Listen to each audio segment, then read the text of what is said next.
मेरे स्कूल के छात्र को, मेरी स्कूल का छात्र जो मेरी स्कूल में फेल हो गया, वो भगोड़ा था, सुनो।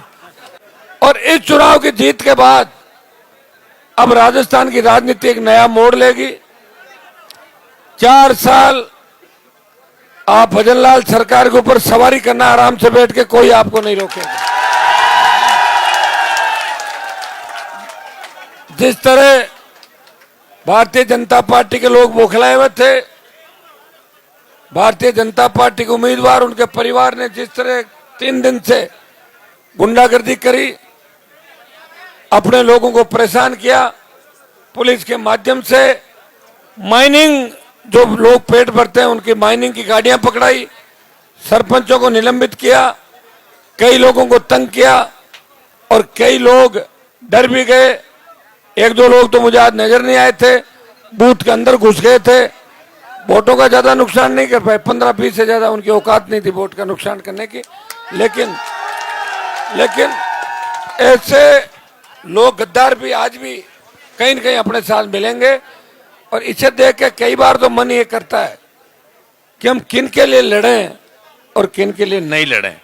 जिनके लिए लड़ते हैं वो हमारे सामने होते हैं और नहीं लड़ते हैं वो हमारे साथ होते हैं। तो ये तकलीफ है कि आखिर लड़ें किसके लिए नहीं लड़ें। और भाइयों, आपने देखा होगा, बाड़मेर ओसियां से लेके तमाम राजस्थान के कांग्रेस के वो नेता जो हर तरीके से रात को यहाँ भारतीय जनता पार्टी के वोट मांग रहे थे, खींवसर की ढानियों के अंदर टेलीफोन कर रहे थे, वो अपनी पार्टी, जिसको अपनी माँ कहते हैं, वो अपनी माँ के साथ धोखा करके और बीजेपी के वोट मांग रहे थे, कांग्रेस के बड़े नेता। तो इससे ज्यादा दोगलापन हो नहीं सकता। फिर भी तेजाजी महाराज की कृपा से, रामसा पीर की कृपा से और तमाम देवी देवताओं की कृपा से, हमारे तमाम लोक देवताओं की कृपा से इस चुनाव के अंदर ऐतिहासिक जीत हमें मिलेगी और हमें वोट मिलेगा 1 लाख से ज्यादा इस चुनाव के अंदर।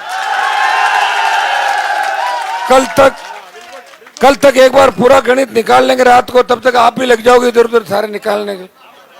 बैठा है को मंजिर काट ले रात ले पर, लेकिन आप चिंता नहीं करें, चुनाव अपन जीत रहे हैं और अच्छे वोटों जीत रहे हैं। जीत आपकी होगी। और कांग्रेस पार्टी की जमानत जब्त हो रही है चुनाव के अंदर, ये भी सुन लिया। वो तो आप देख रहे थे कि सारा क्या खेल रचा था, सारा आवश्यकता ही नहीं थी। और ये चुनाव बीजेपी वर्सेज आरएलपी नहीं था, अपने से ही गए हुए आदमी ने अपनी पीठ में खंजर घोंप के जो भागा, वो व्यक्ति हमारे सामने लड़ रहा था। लोग कह रहे हैं कि हनुमान जी ने क्या किया, हनुमान जी ने ये किया। जो लोग राजस्थान की राजनीति चला रहे थे, उन आदमियों को उसका झंडा पकड़ा दिया जो मेरे यहाँ राजनीति के लिए तैयार होने के लिए आया था। मेरे स्कूल के छात्र को, मेरी स्कूल का छात्र जो मेरी स्कूल में फेल हो गया, वो भगोड़ा था, सुनो। और उसको मैंने उसका झंडा उनको पकड़ा दिया। मृदा उनका झंडा हाथ में लेके घूम रहे थे, जिंदाबाद लगा रहे थे। तो मेरी तो बहुत बड़ी जीत होगी, इससे बड़ी जीत क्या होगी बताओ मुझे। ये लड़ाई तो आरएलपी वर्सेज आरएलपी से भागे हुए एक व्यक्ति के बीच, और उसमें बीजेपी कांग्रेस सारी साथ में मिल गई थी। ये लड़ाई थी, एक तरफ किसान का बेटा किसानों के सम्मान की लड़ाई लड़ रहा था और एक तरफ सारे लोग इस किसान कौम को कमजोर करने का प्रयास कर रहे थे। लेकिन भाइयों, कहने से नहीं होता, पार्टी बना के लंबे समय तक अपने वोट बैंक को लगातार जिंदा रखना, 2003 से 36-37 हजार से बढ़ाकर 2008, 13, 18, 60, 80, 85 और 1 लाख की तरफ लेके जाना, लोकसभा के अंदर 2.25 लाख वोट, ये सब आपकी कृपा, आपकी मेहरबानी और आपका आशीर्वाद है।